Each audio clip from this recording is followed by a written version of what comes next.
Chapter 31. Somewhere Over the Rainbow. Matt held tightly to the sides of the boat as he became aware of the world spinning and spinning around him. What was happening? Where were they going? He saw a blinding flash of light, and a shower of bright stars swirled around them in space. Then a wave of cold water crashed over them as the boat landed with a violent thud. Katie was the first to open her eyes. She was clinging to Matt, terrified of being separated again. "Matt, I'm so dizzy," she cried. "Where are we?" "My stomach hurts," Emma moaned. "So does mine," Tony groaned. "I think I'm going to—" Before he could finish his sentence, he leaned over the side of the boat and threw up. Matt pressed his hands to his forehead and tried to stop the spinning in his head. He thought he might throw up too. Katie looked around, trying to focus her eyes. Then she squinted up at the sky. "Matt," she said, "what kind of airplanes did they have back in colonial times?" "Airplanes," everyone said together. They all looked up into the blue sky and fell over one another, laughing and cheering and crying all at once. For there, flying just below the clouds and glinting merrily in the sun, was an airplane. An honest-to-goodness airplane. "Wahoo!" Matt shouted. "We did it!" Tony hollered. "We're home!" "Look, it's our lake!" Lily cried, pointing across the familiar wide expanse of water. "We're really here! We're really home!" exclaimed Katie. Then they all laughed at the spots on Katie's face. "It feels so good to be back," Emma said. "Exceedingly good," murmured Q.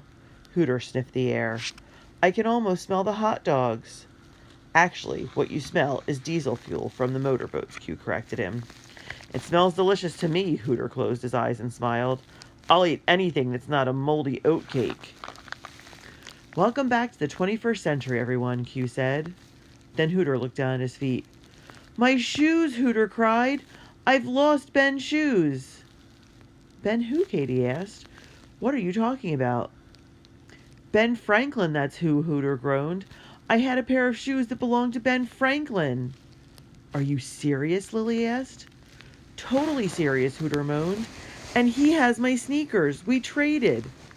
"The centrifugal force from the spinning boat must have knocked them off your feet," said Q. Hooter picked up the oars and began to row. The boat gently glided over the calm lake, and everyone grew quiet at the sight of the familiar jumble of aluminum-sided houses that clung to the shore. They silently passed by the many black-topped driveways, minivans, motorcycles, and cars. Every yard seemed to be crammed with plastic picnic furniture, barbecue grills, swing sets, bright-colored toys, tubes, and rafts. It was all so different from the other America, the one they had just returned from. "I wonder what happened to the Houstons," Lily said with a catch in her throat. "We can Google them when we get home," suggested Q. "They were so nice. It still seems strange to think that they were America's enemies," Emma said. "How do such good people get to be your enemies?" Lily wondered aloud. "I don't know," Matt said quietly. "I guess war is like that. People just choose sides." "They sure chose the wrong side," added Tony. "But it didn't seem wrong to them," Lily insisted. "The Houstons were born in America. They just chose to stay loyal to the king. Isn't loyalty supposed to be a good thing?" "But if everyone had stayed loyal to King George, we wouldn't have the democracy we have today," Q pointed out. "It took brave men like Thomas and his brother to create our country," Matt said.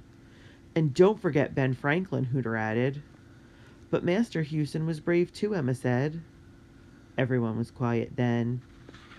"I thought choosing sides would be so simple." "But it's not," Lily finally said, and Matt agreed. "Well, I'm not going to have any problem choosing what to do when I get home," Hooter said. "First, I'll choose to open the fridge and make a sandwich. I'll probably choose the bologna over the turkey and the potato chips over the carrot sticks my mom is always trying to get me to eat." Everyone laughed, for those were choices they were all eager to make. As Hooter rowed them across the lake, they grew thoughtful again. "It's hard to believe that this old rowboat really took us back in time," Lily said. "It is woefully untechnological looking for a time travel vehicle," Q agreed. "But it works," Matt said. "I'll never forget meeting Thomas and General Washington." "I'll never forget the march to Dorchester," Tony added. "And I'll never forget meeting Ben Franklin and wearing his shoes," Hooter sighed. "He looked so funny in your sneakers," Q said. Hooter smiled at the memory. "He really liked them, didn't he? He said they made his bunions feel better." "What's a bunion anyway?" A bunion is a growth on the foot, Q began, a lengthy definition of a bunion, when he was interrupted by the familiar tinny melody of Somewhere Over the Rainbow coming from Emma's purse. Everyone stopped and stared at the phone that was now in Emma's hand. "It's my mom!" she cried excitedly, looking down at the screen. She couldn't wait to hear the sound of her mother's voice. She put her phone on speaker so Lily could hear her too. But what they heard was not the welcoming greeting they were expecting. "Emma Rose Capel? Where in heaven's name have you been?" Mrs. Capel demanded. "Your dinner was ready an hour ago. You girls better come home this instant before I ground you for a week. I've been calling everyone in the neighborhood looking for you." "Oh, Mom," Emma said, as she lovingly pressed the phone next to her cheek. "We're really sorry. We'll make it up to you. We'll be home in a few minutes. We were fooling around, and Katie hurt her ankle, and we sort of got carried away." "I'll say we got carried away," Tony whispered. "Far away." "Is Katie all right?" Mrs. Capel's voice was full of concern. "She's fine," Emma assured her. "She's right here with us and the boys. Well, I'm calling you from town. We ran out of milk, and I still have to drop off the dry cleaning," Mrs. Capel continued. "You can let yourselves in and reheat your dinner in the microwave. Everything is in the fridge, so don't fill up on junk food." "Oh, junk food, how I've missed you," Hooter sighed, rubbing his palms together and licking his lips. "And next time you feel like getting carried away, you're going to be in big trouble," Mrs. Capel went on. "I'm so sorry, Mom," Emma said again, then hung up the phone. Hooter steered the boat back to the cove, where they pulled up behind the brush. But the moment they all piled out, they heard a loud hissing sound, and with a flash of bright light, the rowboat once again disappeared. "I wonder where it's going now," whispered Matt. "Probably to another place that doesn't have cars or computers or bathrooms," predicted Q. "Speaking of bathrooms," Tony said. "Bathrooms!" they all shouted together, and they raced fast as lightning to the Capel's sprawling modern house by the water. Then they burst through the back door and charged around the house together, flipping on lights, flushing toilets, and turning on faucets. They pressed the buttons on electric toothbrushes and switched on blow dryers. They laughed and cheered on hearing the familiar hums and purrs of modern gadgets they had missed so much. "It's like we've died and gone to heaven," Hooter said, opening a kitchen cabinet and staring at the shelves filled with fresh food. He helped himself to a jar of marshmallow fluff and a bag of potato chips. He dipped the chips into the marshmallow and stuffed as many as he could into his mouth at a time. The other children gobbled up fresh fruit that sat in a bowl on the counter, alternating with crackers, cheese, guacamole, and a big carton of ice cream. Lily took a pizza from the freezer and put it into the microwave. She also reheated the dinner her mother had left in the refrigerator. No one was talking. They were too busy eating. Emma handed out juice boxes to everyone, and they raised them in a toast. "Huzzah! Huzzah!" they all cheered. When Q spotted the laptop on the counter, he left the table and turned it on. The others followed and gathered around him, looking eagerly over his shoulder. Q sighed happily as his fingers flew over the keys. "Ah, to bask once again in the warm glow of a computer screen," he murmured. Everyone held their breath as Q typed, "The Battle of Dorchester." "It says here that taking back Boston was an important win for General Washington in the Revolution," Q said excitedly. "And we were there to help," Hooter said proudly, remembering the glorious view of Boston they had from the hills. "Try Thomas Jameson," Matt requested. Once again, Q's fingers flew over the keys. "There's a Thomas Jameson born in Boston in 1751, who died in 1811, coming up on the genealogy site. Looks like the Jameson family tree." "Thomas was 25 years old," Matt said. Q did a quick calculation in his head. "Which means he was born in 1751. That's gotta be your Thomas," he grinned. "Then he didn't die from his wounds," Matt said, "and he lived a long time after that." "He had a big family too," Lily added, leaning over Tony to look at the screen. "Look, he and his wife Sarah had 5 daughters, and a son named Harry Matthew Jameson." "Harry Matthew," Matt whispered. "Do you think he was named after you?" Emma asked. Matt beamed. "I don't know, but Matthew is a good strong name." "Try Charity Houston," said Katie, as Q flipped back to the Dorchester site. But before he could reply, the doorbell rang. Lily ran to answer it. It was Tony's father. "Your mother said you fellows were over here," Mr. Minetti said, walking into the kitchen.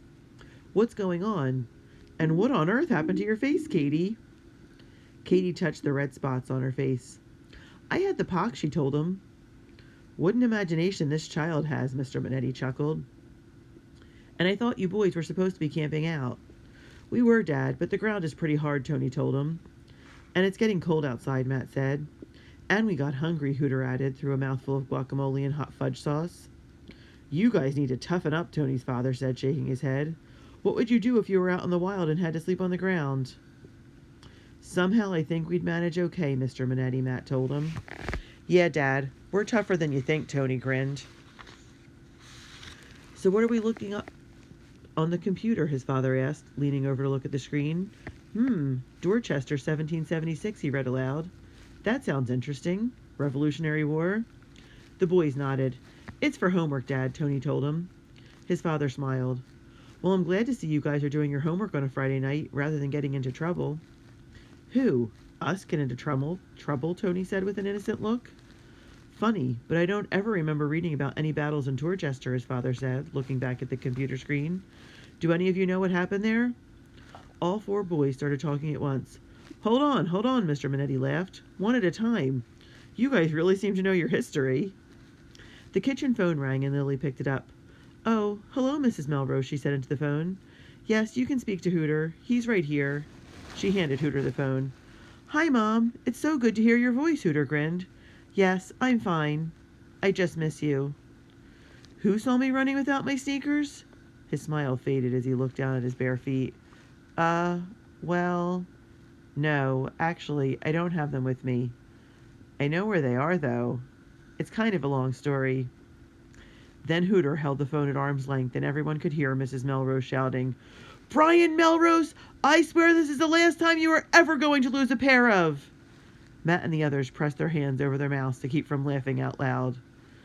There's no place like, Lily and Emma whispered together. Home, the others finished. There's no place like home.